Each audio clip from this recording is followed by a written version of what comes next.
ubuyisilamu bw'umwimerere Abu Muhammad Shia.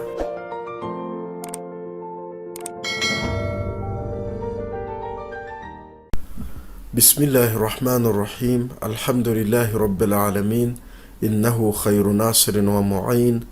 Allahumma salli ala Muhammadin wa ali Muhammadin wa ajil farajahum. Assalamu alaikum wa rahmatullahi wa barakatuh. Gusa abashia mu nkingi zikomeye zabo ngira ngo mvugeho harimo inkingi yitwa at-tuqya, inkingi yo kwihisha mu bantu no kwihishira mu bandi magambo meza cyane insaha at-ta'bir an-nifaq, uburyarya. Nuvuga ngo mu nkingi bagenderaho nuko ntabwo ashobora kuzakwiyereka ngo wemera gute, ahubwo azakomeza kukwereka ko nawe ari umuyisilamu nkawe. Twakira ibibazo byinshi cyane abayisilamu tubaza, ese Sheikh abashia n'abayisilamu cyangwa ntago ari abayisilamu? Ubwabyo ubuzima babanaho n'abantu ntabwo bashaka yuko umuvumbura uko yemera. Ngira ngo muramwiyumviye rero ni Sheikh mu bashekhe bakomeye b'abawahabi mu Rwanda. Nta byinshi mvuga, icyagarukaho ngira ngo ni icyumvikana. Iyo niyo nsanganyamatsiko dufite muri kano kanya. Aragira ati mu nkingi zikomeye z'abashia harimo taqiya. Hano arabeshya kuko taqiya ntiri muri usuluddin, ntinabarizwa muri furu'uddin.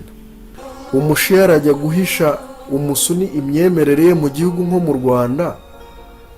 Hari aho byabaye ko umucyo ushobora kwihisha umwijima, cyangwa ahubwo y'umucyo uje umwijima urahunga ukava mu nzira. Umushia wakwihishahisha umusuni cyangwa se umuwahabi mu gihugu nko mu Rwanda, ibyo ngibyo nabyita gutinya baringa, kubera ko buri wese afite ubwisanzure ku byo yemera. Umuntu w'umushekhe ngo wizi dini ati taqiya ni nifaq, uburyarya. Subhanallah. Ati umushia ntiyakwereka uwo ari we, ati umushia ntiyakwereka uko we yemera. None nkamubaza nti turi hano dukora iki? Ntidushishikajwe no kugaragaza imyemerere yacu se? Ntidufite ama YouTube channel atandukanye se? Ntidufite imisigiti se? Ntidufite aho twigira se? Ese taqiya ni inyigisho y'abayisilamu b'abashia gusa, cyangwa ahubwo ni inyigisho ya Islam muri rusange? Aho se taqiya yaba ari inyigisho y'abashia gusa cyangwa ni inyigisho ya Quran? None se ni inyigisho y'abashia gusa cyangwa ni inyigisho igaragara muri sunna z'intumwa y'Imana Muhammad sallallahu alaihi wa sallam? Tugiye gukomeza isomo ryacu twibanda ku gusubiza ibyo bibazo nibajije.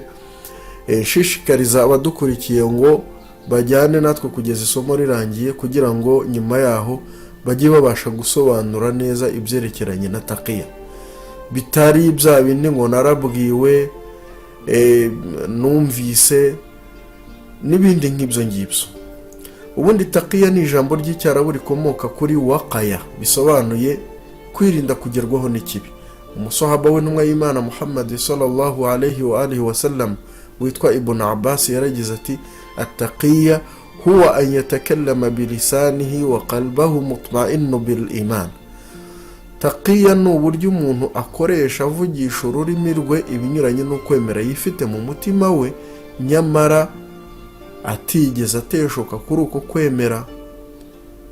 Ibukaba wabisanga mu gitabo Al-Jami'ul Ahkam al-Qur'ani cya Qurtubi mu muzingo wa 4 page ya 57 munsi ya aya ya 28 yo muri suratu Al-Imran. Umumenyi witwa Sheikh Mufid, Imana imugirire neza, yaragize ati taqiya ni uguhisha ukuri n'imyemerere byawe, ukirinda kubigaragaza imbere y'abanzi mu gihe ubona ko uramutse ubigaragaje byakugiraho ingaruka zikomeye ku isi, nko kuba washyira ubuzima bwawe mu kangaratete, mu byago, cyangwa se bikaba byazakugiraho izo ngaruka mu buzima bwa nyuma, nko kuba wagaragaza imyemerere yawe nyakuri imbere y'abantu batari bakomera mu kwemera, bigatuma bayoba kubw'ibyo babwiye, maze ku munsi w'imperuka ukazabazwa abo bantu. Soma igitabo cya Sheikh Mufid Tasihihul I'tiqadi page 115. Usome n'igitabo cya Jalaluddin Suyuti cyitwa Tafsiru ad-Durrul Ma'thur munsi ya aya ya 28 muri suratu Al-Imran. Birakwiye ko twibukiranya ngo iyi taqiya igira amategeko yigenga, hashingiwe ku bishobora gutuma uhisha imyemerere yawe. Ntabwo igihe cyose gukora taqiya biba ari itegeko, ahubwo rimwe na rimwe ushobora no gusanga kudakora taqiya ari byo biri ngombwa. Hari igihe gukora taqiya biba ari haramu, nko gukora taqiya mu bintu biri butuma umwemera yicwa. Soma kitabul makasib Sheikh Murtaza Ansari, risalatu taqiya, umuzingo wa 3 page 144. Nanone nk'igihe gukora taqiya biri bube impamvu yo gukwirakwira cyangwa se gusakara kw'ikinyoma cyangwa se ubwononyi muri rubanda cyangwa kuyoba kw'abayisilamu, kuba impamvu y'amahugu mu bantu, kugerwaho n'ingaruka zikomeye, icyo gihe gukora taqiya biba ari haramu. Naho ubundi rwose taqiya yemewe kuba wayikora igihe ubona ubuzima bwawe buri mu mazi abira, icyubahiro cyawe kiri mu kangaratete, abawe, ibyawe cyangwa bemera bagenzi bawe bari mu kaga, cyangwa se igihe ubona ko imibanire n'ubumwe bw'abayisilamu biri buhungabane ku buryo bugaragara yewe budasubirwaho. Gusa abashiya mu nkingi zikomeye zabo ngira ngo mvugeho harimo inkingi yitwa at-tuqya, inkingi yo kwihisha mu bantu no kwihishira, mu bandi magambo meza cyane insaha at-ta'bir an-nifaq, uburyarya. Nuvuga ngo mu nkingi bagenderaho nuko ntabwo ashobora kuzakwiyereka ngo wemera gute, ahubwo azakomeza kukwereka ko nawe ari umuyisilamu nkawe. Twakira ibibazo byinshi cyane abayisilamu tubaza, ese Sheikh abashiya ni abayisilamu cyangwa ntabwo ari abayisilamu? Ubwabyo ubuzima babanaho n'abantu ntabwo bashaka yuko umuvumbura uko yemera. Umushekhe wize Saudiya mashallah ati taqiya ni uburyarya. Biratangaje cyane iyo bivugwa n'umuntu utivugaho ubumenyi. Ni irihe tandukaniro riri hagati ya taqiya na nifaq? Taqiya n'uburyarya bitandukanira. Muri make nifaq cyangwa se uburyarya ni imbusane ya taqiya, kuko nifaq ni igihe umuntu mu mutima we atemera islamu n'ibyayo, cyangwa se akaba afite ugushidikanya kuri islamu muri we, ariko yagera mu bayisilamu muri rubanda akigaragaza nk'umuyisilamu, nyamara ari ikinyuranyo kibiri mu mutima we. Uko ni nako igice kimwe mu basahaba bari babayeho, bavuga ko bemera islamu, bemera intumwa, nyamara mu mitima yabo harimo ibindi binyuranye n'ibyo bagaragaza ku ndimi zabo, kugeza ubwo Allah abamanuriyeho sura yitiriwe indyarya, suratul munafiqun. Naho taqiya turi kuvuga hano ni ukuba muri wowe wemera Allah n'intumwa ye, wemera islamu muri rusange, hanyuma wagera nko mu bawahabi, abavuga ko ari bo bayisilamu bonyine gusa, abandi bose basigaye bakaba ari abahakanyi bo mu muriro. Ubona abantu nk'abo bashobora kukugirira nabi, ukaba wakwigaragaza nk'abo, nyamara utemera kimwe nk'abo. Iyo niyo taqiya. Gihamya za taqiya turazivana hehe? Ni iki gishimangira taqiya? Mu yandi magambo, kuki umuntu yemerewe kuba yayikora? Gihamya ya mbere ni gihamya inyura ubwenge. Taqiya ni ihame rinyura ubwenge bw'umuntu. Gusa abashiya mu nkingi zikomeye zabo ngira ngo mvugeho harimo inkingi yitwa at-tuqya, inkingi yo kwihisha mu bantu no kwihishira, mu bandi magambo meza cyane insaha at-ta'bir an-nifaq, uburyarya. Nuvuga ngo mu nkingi bagenderaho nuko ntabwo ashobora kuzakwiyereka ngo wemera gute, ahubwo azakomeza kukwereka ko nawe ari umuyisilamu nkawe. Twakira ibibazo byinshi cyane abayisilamu tubaza, ese Sheikh abashiya ni abayisilamu cyangwa ntabwo ari abayisilamu? Ubwabyo ubuzima babanaho n'abantu ntabwo bashaka yuko umuvumbura uko yemera. Nta bwenge bw'umuntu muzima bushobora kumwemerera no kumuha uburenganzira bwo kuvuga buri kimwe cyose yemera igihe abona ageze mu makuba. Ashobora no kuba yahaburira ubuzima. Mu by'ukuri gukira ubuzima bwawe n'abawe mu byago nta mpamvu, nta n'umusaruro biri butange, ntabwo byemerwa n'inyurabwenge. Nk'uko hadithi nyinshi zaje zerekana cyangwa se zivuga ko taqiya ari torsul mu'min, ingabo ikingira umwemera. Koko iyo witegereje neza usanga taqiya ari ingabo yashyiriweho kurinda neza abemera Imana. Ibyo ukaba wanabibona ukoresheje ubwenge karemano. Iyo usesenguye usanga isi yose ikoresheje ihame rya taqiya. Yewe na babandi batemera taqiya uzasanga mu buryo bumwe cyangwa se ubundi bayikoresha. Isi yose yemera ko imbere y'ababi n'abanzi umuntu akwiriye gukora ibishoboka byose akarinda ubuzima bwe, akareka kuba yabushyira mu kaga. Gusa abashiya mu nkingi zikomeye zabo ngira ngo mvugeho harimo inkingi yitwa at-tuqya, inkingi yo kwihisha mu bantu no kwihishira, mu bandi magambo meza cyane insaha ta'bir an-nifaq, uburyarya. Ni ukuvuga ngo mu nkingi bagenderaho nuko ntabwo ashobora kuzakwiyereka ngo wemera gute, ahubwo azakomeza kukwereka ko nawe ari umuyisilamu nkawe. Twakira ibibazo byinshi cyane abayisilamu tubaza, ese shekha abashiya ni abayisilamu cyangwa ntabwo ari abayisilamu? Ubwabyo ubuzima babanaho n'abantu ntabwo abashaka yuko umuvumbura uko yemera. Gihamya ya kabiri ni gihamya duhabwa na Qur'an cyangwa se taqiya muri Qur'an. Ahambere muri Qur'an haduhamiriza ko taqiya yemewe, taqiya nshobora kuyikora, taqiya ushobora kuyikora. Umwemeramana wabanaga n'abantu bo kwa Farawo ariko akababamo ahisha imyemerere ye. Waqala rajulun mu'minun min ali fir'aun yaktumu imanahu. Nuko umugabo wari umwemeramana mu bantu bo kwa Farawo ariko akaba yarabayeho ahisha ukwemera kwe, aravuga ati, ni suratu Ghafir aya ya 28. Uyu mugabo yabayeho abana na Farawo, ariko yaba ari Farawo ubwe yaba n'abambari be nta numwe muri bo wari uzi ko uyu mugabo yemera intumwa y'Imana Musa alayhi salam. Uyu mugabo yakomeje kubana nabo akoresha uburyo bwa taqiya mu kuvuganira intumwa y'Imana Musa muri bo. Gusa abashiya mu nkingi zikomeye zabo ngira ngo mvugeho harimo inkingi yitwa at-tuqiya, inkingi yo kwihisha mu bantu no kwihishira, mu bandi magambo meza cyane insaha ta'bir an-nifaq, uburyarya. Ni ukuvuga ngo mu nkingi bagenderaho nuko ntabwo ashobora kuzakwiyereka ngo wemera gute, ahubwo azakomeza kukwereka ko nawe ari umuyisilamu nkawe. Twakira ibibazo byinshi cyane abayisilamu tubaza, ese shekha abashiya ni abayisilamu cyangwa ntabwo ari abayisilamu? Ubwabyo ubuzima babanaho n'abantu ntabwo abashaka yuko umuvumbura uko yemera. Aha kabiri muri Qur'ani hatugaragariza iri hame rya taqiya. Naho Imana itubwira ngo ntabwo byemewe kugirana ubucuti n'abahakanyi keretse mu gihe ubatinyaho inabi, ariyo ya taqiya turimo tuvuga. La yattakhidhul mu'minuna al-kafirina awliya min dunil mu'minin wa man yaf'al dhalik falaysa min Allahi fi shay'in illa an tattaqu minhum tuqata. Ntabwo bikwiye ko abemeramana bagirana ubucuti n'abahakanyi mu cyimbo cy'abemeramana bagenzi babo, kandi ubigenje utyo ntacyo abona ku Mana keretse gusa igihe mu batinyaho inabi bashobora kuba babagirira, maze bigatuma mubakoraho taqiya. Suratu Al-Imran aya ya 28. Iyi aya irabuza abemeramana kugirana ubucuti n'abahakanyi mu buryo budasubirwaho, keretse mu gihe abemeramana babona ko kutagirana ubucuti nabo bishobora gutuma bajujubzwa cyangwa se bakagirirwa nabi. Igihe bimeze bityo ni byiza kandi biremewe ko abemeramana bakoresha ihame rya taqiya mu mibanire yabo nabo bahakanye.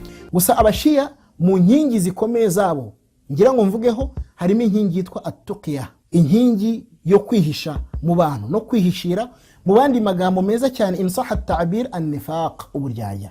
Ni ukuvuga ngo mu nkingi bagenderaho nuko ntabwo ashobora kuzakwiyereka ngo wemera gute, ahubwo azakomeza kukwereka ko nawe ari umuyisilamu nkawe.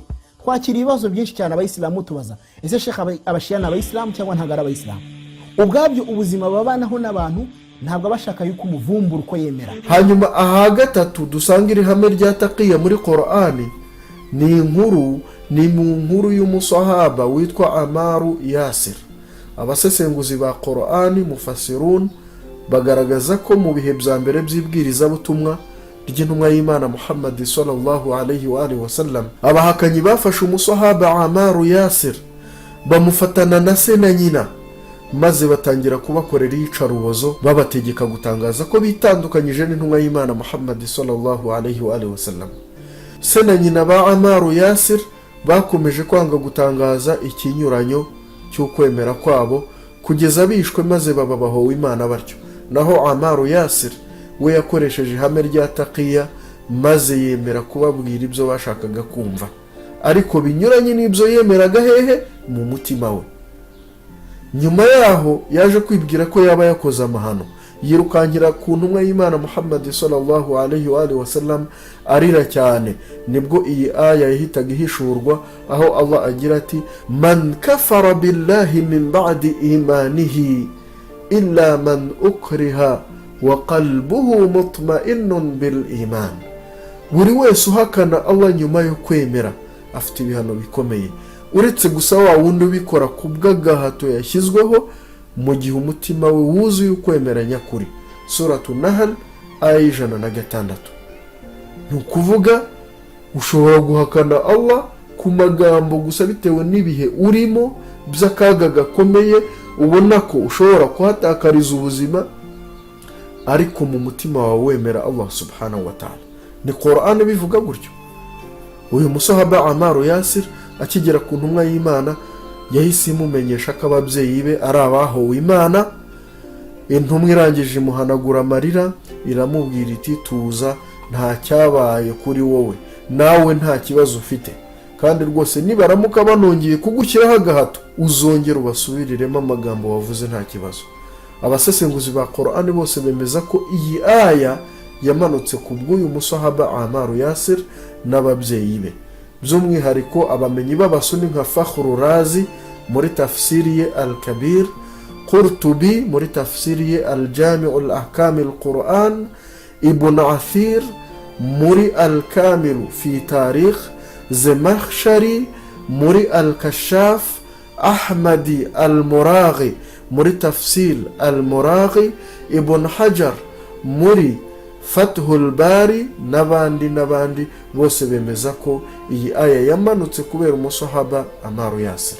gusa abashiya mu nkingi zikomeye zabo ngira ngo mvugeho harimo inkingi yitwa at-tuqya, inkingi yo kwihisha mu bantu no kwihishira, mu bandi magambo meza cyane insaha at-ta'bir an-nifaq, uburyarya. ni ukuvuga ngo mu nkingi bagenderaho nuko ntabwo ashobora kuzakwiyereka ngo wemera gute, ahubwo azakomeza kukwereka ko nawe ari umuyisilamu nkawe. twakira ibibazo byinshi cyane abayisilamu tubaza, ese shekha abashiya ni abayisilamu cyangwa ntabwo ari abayisilamu? ubwabyo ubuzima babanaho n'abantu ntabwo bashaka yuko umuvumbura uko yemera. ubwo rero nimba taqiya ari ihame gusa rigenderwaho n'abashiya, wasanga Ammar Yasir yari umushiya, nabyo birashoboka. wasanga Qur'an yigisha ubushiya, wasanga intumwa y'Imana Muhammad sallallahu alayhi wa alihi wasallam, kuko turi bukomeze kugenda tubibona, nayo yari ku ruhande rwa shiya. hanyuma rero taqiya mu mvugo zinyuranye zitandukanye, nkuko tumaze kubibona muri Qur'an no muri hadithi zitari nke, hagaragaramo uburenganzira ku kuba umuyisilamu yakora taqiya. nitwifashisha igitabo cy'abasuni cyitwa Musnad Abi Shayba, ubwo tugiye noneho mu mvugo zinyuranye, amahadithi ku buryo bweruye. iki gitabo Musnad Abi Shayba ni igitabo kizwi cyane mu basuni, tubyibukiranyeho. uyu mumenyi yagarutse ku nkuru y'uwitwa Musailama al-Kadhab, uwari wariyise intumwa y'Imana ku bw'intumwa, maze avuga ko uyu mugabo yigeze gufata babiri mu bayoboke ba Muhammad intumwa y'Imana sallallahu alayhi wa sallam, hanyuma ngo abasaba kumwemeza nk'intumwa cyangwa bombi akabica, maze umwe muri bo yanga gutanga ubwo buhamya bimuviramo kwicwa, undi wari usigaye ahita atanga ubwo buhamya, Musailama aramureka aragenda. iyi nkuru yaje kugera ku ntumwa y'Imana, nuko iravuga iti uwishwe yahowe Imana kuko yemeye kuzira ukuri, naho uwa kabiri utishwe yahisemo gukoresha uburenganzira ahabwa na Qur'an, ahabwa n'Imana. bisome muri iki gitabo Musnad Abi Shayba, umuzingo wa 12, paje ya 358. Amirul Mu'minin Ali bin Abi Talib alayhi afdalu salatu wassalam yaragize ati la dina liman la taqiya la, umuntu udakora taqiya igihe bikenewe kandi ari ngombwa nta dina bafite. Kanzul Amal, umuzingo wa 3, paje ya 96. uwitwa Ibn Hanifa nawe yavuze ibisa nk'ibyo Imam Ali bin Abi Talib alayhi salam yavuze ubwo yagiraga ati la imana liman la taqiya la, nta kwemera ko umuntu utagira taqiya. Ibn Abi Shayba al-Musnaf, umuzingo wa 7, paje ya 643. biturutse ku witwa Waqi', nawe abivanye ku witwa Fudail ibn Marzuq, bivuye kwa Hasan mwene Hasan, yavuze ko inama taqiya rukhsa, mu by'ukuri taqiya ni uburenganzira umuntu ahabwa n'idini. Ibn Abi Shayba al-Musnaf, umuzingo wa 12 paji ya 279, hadithi nimero ya 13. ngira ngo murabona ko taqiya ni ihame rya Qur'an, taqiya ni ihame rya Sunna. Taqiya ntabwo ari ikihariwe n'abayisilamu b'abashiya gusa. Taqiya ni ihame umuyisilamu uwo ari we wese ahava akagera ayemerewe kuba yagenderaho. Gusa abashiya mu nkingi zikomeye zabo ngira ngo mvugeho harimo inkingi yitwa at-tuqya, inkingi yo kwihisha mu bantu no kwihishira, mu bandi magambo meza cyane insaha at-ta'bir an-nifaq, uburyarya. Ni ukuvuga ngo mu nkingi bagenderaho nuko ntabwo ashobora kuzakwiyereka ngo wemera gute, ahubwo azakomeza kukwereka ko nawe ari umuyisilamu nkawe. Twakira ibibazo byinshi cyane abayisilamu tubaza, ese Sheikh abashiya n'abayisilamu cyangwa ntabwo ari abayisilamu? Ubwabyo ubuzima babanaho n'abantu ntabwo abashaka yuko umuvumbura uko yemera. Hanyuma twibaze ngo ahubwo se ni iyihe mpamvu ituma abashiya aribo bakunze kugaruka cyane kuri taqiya, bakanayigisha ku buryo bugaragara, yewe bakaba banayigenderaho cyane kurenza abandi bayisilamu? Iyo usubije amaso inyuma mu mateka ubwayaguha igisubizo cy'iki kibazo. Mu by'ukuri kuva kera abashiya bahoze ari banyamuke mu bandi bayisilamu, kandi bagahora bari mu bibazo, itotezwa n'amagorwa babaga batezwa n'abanzi babo, tutibagiwe abategetsi babaga bayoboye muri ibyo bihe. Ibyo byatumaga kugira ngo babashe kubungabunga ubuzima bwabo, kugira ngo babashe kubungabunga isilamu y'umwimerere, biba ngombwa ko babaho bahisha imyemerere yabo mu bihe bimwe na bimwe.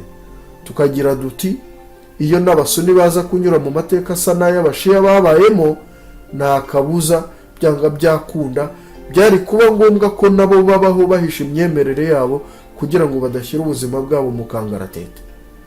Reka twerekane zimwe mu ngero duhabwa n'amateka z'uburyo abashiya bagiye bahohoterwa bakanicwa ku bw'amaherere. Gusa abashiya mu nkingi zikomeye zabo ngira ngo mvugeho harimo inkingi yitwa at-tuqya, inkingi yo kwihisha mu bantu no kwihishira, mu bandi magambo meza cyane insaha at-ta'bir an-nifaq, uburyarya. Ni ukuvuga ngo mu nkingi bagenderaho nuko ntabwo ashobora kuzakwiyereka ngo wemera gute, ahubwo azakomeza kukwereka ko nawe ari umuyisilamu nkawe. Twakira ibibazo byinshi cyane abayisilamu tubaza, ese Sheikh abashiya n'abayisilamu cyangwa ntabwo ari abayisilamu? Ubwabyo ubuzima babanaho n'abantu ntabwo abashaka yuko umuvumbura uko yemera. Umumenyi w'umusuni witwa Biladhari mu muzingo wa 3 w'igitabo cye Insabul Ashraf yaranditse ati, mu ibaruwa Imam Hussein alayhi salam yandikiye Muawiya, yaramubwiye ati, wowe Muawiya, ni wowe wakunze gutanga itegeko kenshi ko buri wese wemera nka Ali ibn Abi Talib alayhi salam agomba kwicwa, kandi ko itegeko nk'iryo waba gutanze ryatumaga abo urihaye birara mu bashiya ba Imam Ali ibn Abi Talib maze bakabica ku bwinshi. Iyi nyandiko ubwayo irakugaragariza uko byari byifashe muri biriya bihe, ibyatumaga benshi mu bashiya baharanira kuba bakoresha uru ruhushya bahabwa na Qur'ani ari rwo taqiya. Umumenyi w'umusuni witwa Khatib Baghdadi yaranditse ati, umutegetsi wo muri ba Banu Abbas witwa Mutawakkil Abasi yakubise ibiboko 100 witwa Nasr ibn Ali wari umusuni, amuziza hadithi yari yavuze igaragaza ibigwi bya Ahlul Baiti, kandi ngo ntibyanagarukiye aho, ahubwo yakomeje kumugendaho kugeza amwirengeje cyangwa se amwivuganye cyangwa se amwishe. Tarikhu Baghdadi umuzingo wa 13 kuva kuri paji ya 287 ukageza ku ya 288. Amateka kandi agaragaza ko yewe n'aba imamu b'abashiya uhereye kuri Imam Ali ibn Abi Talib alayhi salam nta numwe muri bo wigeze apfurwa ikirago, uretse ko utarazize uburozi muri bo yazize inkota, kugeza ubwo n'uwa 12 muri bo ariwe Imam Mahdi ajalallahu ta'ala farajahu sharif bashatse kumwivugana, ariko Allah subhanahu wa ta'ala agakinga ukuboko akamushyira muri ghaiba ku bushake bwe, aho tutabasha kumenya uwo ari we. Yewe n'ubuhanuzi buvuga ko umunsi uyu mu Imamu Muziranenge yongeye kwigaragaza azarwana intambara ikomeye n'abazaba bashaka kumwivugana mu bayisilamu, kandi iyo ntambara azayitsinda ku bw'imbaraga z'Imana. Ayo mateka ni nayo aza mu yindi shusho uyu munsi, aho usanga umuntu w'umushekhe wize uyu munsi wallahi arahagarara imbere y'abayisilamu ntatinye kubeshya. Abashiya batuka abasahaba, abashiya ntibemera Qur'ani, bafite iyabo, abashiya bakora ubusambanyi, abashiya basenga imva, abashiya ni ababangikanyamana, abashiya ni abahakanyi. Cyokora abawahabi bo mu Rwanda bo icyo mbakundira, kandi bagakwiye no kuba bakora, batagikoze bagwa mu makuba.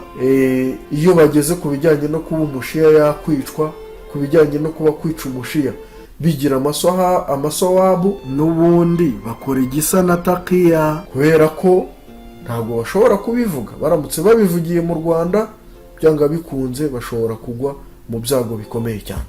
Ariko mu bindi bihugu bimwe na bimwe, by'umwihariko nk'ibingibi bya Aziya, za Afghanistan, za Pakistan, inyigisho nk'izo ngizo z'uko kwica umushiya byemewe, yewe binafitiwe ibihembo byinshi cyane imbere y'Imana, ziratambuka cyane, ari nazo zikura ugasanga zivuyemo imitwe itandukanye y'iterabwoba. Ibyo byose rero babyigisha abayoboke babo, nta kindi bagamije cyangwa se bimirije imbere uretse kubateranya cyangwa se kubashyira mu mitwe n'abashiya, ku buryo aho mushobora guhurira hose yanakwirenza, atakuziza urubibi wenda ngo muradikanyije, nta yindi nabi wamugiriye, akuziza gusa ngo kuri umushiya, nta kindi.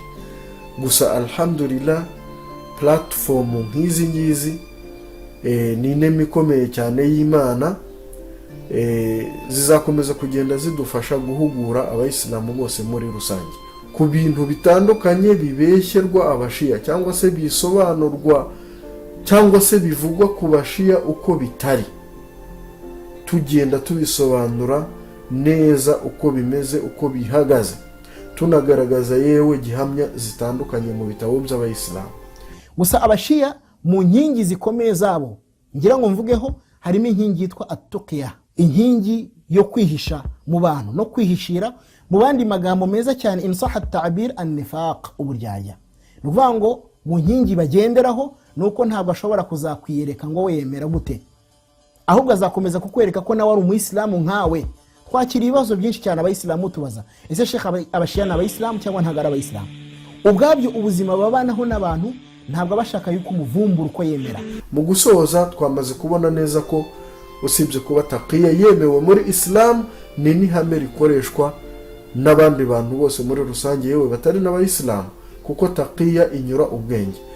Twifashishije aya, hadithi, ubwenge yewe n'imvugo zitandukanye z'abamenyi mu kwerekana ko taqiya yemewe. Bityo taqiya ni ihame ndashidikanywaho kukuba ryemewe mu idini y'Ubuyisilamu. Allah akomeza abungabunga Islamu n'abayisilamu, tutibagiwe abantu bose muri rusange. Imana nyagasani tuyobore inzira igororotse. Wa hadha, assalamu alaykum wa rahmatullahi wa barakatuh.